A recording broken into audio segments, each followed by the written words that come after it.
Welcome back to our special coverage of Tall Ships 2004, A Salute to l'Acadie. And you know, it's like a scene straight from a postcard. Brilliant blue skies and dazzling sunshine, and of course, the stars today are the tall ships. But David, it's also an important weekend for the Nova Scotia boating community as well. That's right, Linda. About half of the vessels that are here, that are in the parade today, are Nova Scotian schooners. These are small vessels, all built in Nova Scotia.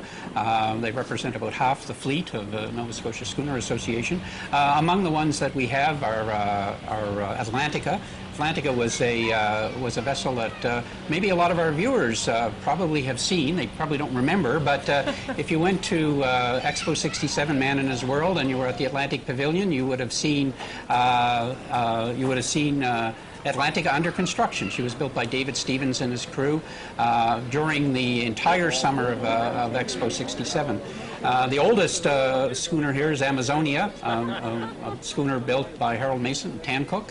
And a lot of these schooners that you see were all built by the Stevens or the Mason families, all who had their origins in Tancook Island. And there's a tremendous boat building tradition in that area of the province. In fact, I think if you take all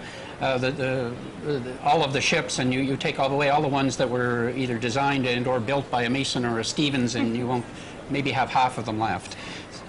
It's also a competitive weekend for these schooner owners as well. They had a race. That's right. They had a race yesterday for the Cornwallis Cup, and Comet 2 was victorious. It was a David Stevens designed, she was victorious in the race, as she has been in a number of schooner races in the last few years. Comet 2, a very fast craft and well crewed. Now, you know, if there's something I've learned in the past few days preparing for this program, is that sailors have a language that is all their own. It's often very colorful and sometimes a little bit confusing. Rob Gordon now with a bit of a nautical primer on some of the terms you may hear throughout the show.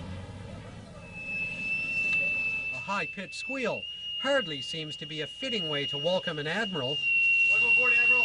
But on the tall ship Eagle, it's the highest form of honor. Petty Officer Tim Pridham says each nautical tradition is deeply rooted in history. On a ship, a lot of things don't change, no matter how much technology you add to a ship, no matter how much automated equipment you have. A lot of things on a ship don't ever change. On the Eagle, the whistle is the age-old way of giving commands.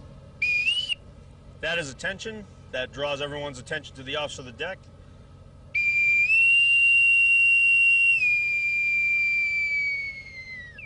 That is the execution of colors, either putting the flag up, the national ensign up, or taking it down. To the untrained eye, tall ships may seem complicated, but the rigging and the ropes all have a purpose. And once you know some of the terminology, it all makes sense. Let's start with the basics. The front of the ship is called the bow, and a figurehead is usually found here. Carvings of women are popular, or it could be a national hero, like the figurehead on this Romanian tall ship. The center of the ship is called midships. Left is called port, and right, starboard. Oh, Sailor Ben Hall off the Pride of Baltimore says it takes a while to get to know the ropes. Some of the items on board have names of animals in them.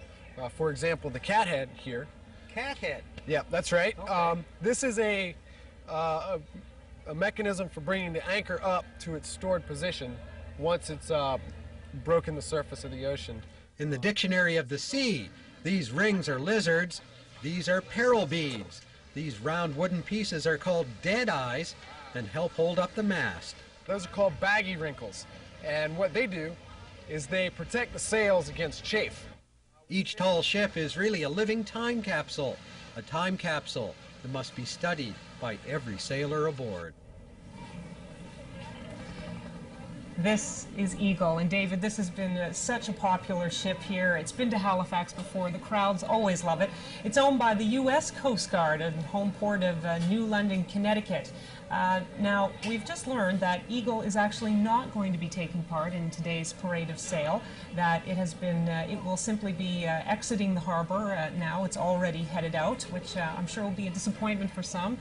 We haven't heard why the crew of the Eagle has made this decision. David, any thoughts on what might be? Well, I'm not sure. She's a Coast Guard vessel, and of course there's a high alert on in the United States now, so possibly might have something to do with that. But remember, you know, as I say, she is a Coast Guard vessel, and her prime duty is not to take part in parades of sail, but to guard her country. So we can only wish them all well as they head out to sea. Eagle is a sail training seagoing classroom for about 175 cadets and instructors within the U.S. Coast Guard Academy. And but the ship itself goes back a lot further than that. Built back in 1936 in Germany. That's right. She was built in Germany in the 1930s. She was one of about 4 or 5 vessels that were built by the German Navy specifically for sea, as a training vessel. And she came to the United States after World War II as part of war reparations. And her name was changed from Horst-Vessel, which was the original name, to Eagle. It's interesting, another of the vessels that was built at the same time, Mircea, which is here today, she was built in 1938 specifically for the Romanian Navy. And 2 others are still afloat. Segres 2 is a Portuguese vessel now. She was built in 1937. And Tovarich, another 1930s vessel, is a Ukrainian vessel. And this was one of the first designs of purpose-built sail training vessels. They were steel hulls, they were very strong vessels, they were barks, and they became the prototype for a number of other different types of vessels that were to be built later on in Poland and in Spain. It became a good model and a good design for sail training. Certainly we know the Coast Guard today uses a lot of very modern technology. What's the advantage of using a tall ship for officer training? Well, it teaches you a lot of the qualities that you need to be an officer. It of course teaches you something about the sea. It gives you sea experience, but it also teaches you teamwork. It also teaches discipline, and it also teaches you how a group of mariners can work together for the common good of the ship. Everybody has their own task, and their own task is not going to do the job, but their task combined with that of everybody else is. So it's a good training for leadership. This is Westward now, out of the United States. That's right. Westward was built in the early 1960s. She's a sail training, scientific vessel and an educational vessel. She was originally owned by the Sea Education Association of Woods Hole, Massachusetts, and is now owned by the Ocean Classroom Foundation.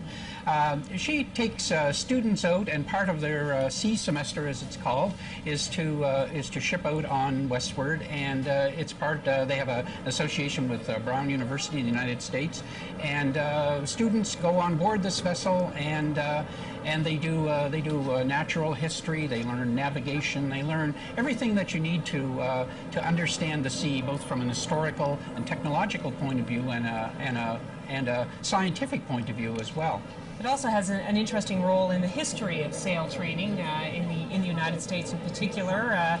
It was in 1971. It was purchased as the first oceanographic research vessel for the Sea Education Association. But since that time, it has helped to pave the way for other sail training programs. That's right.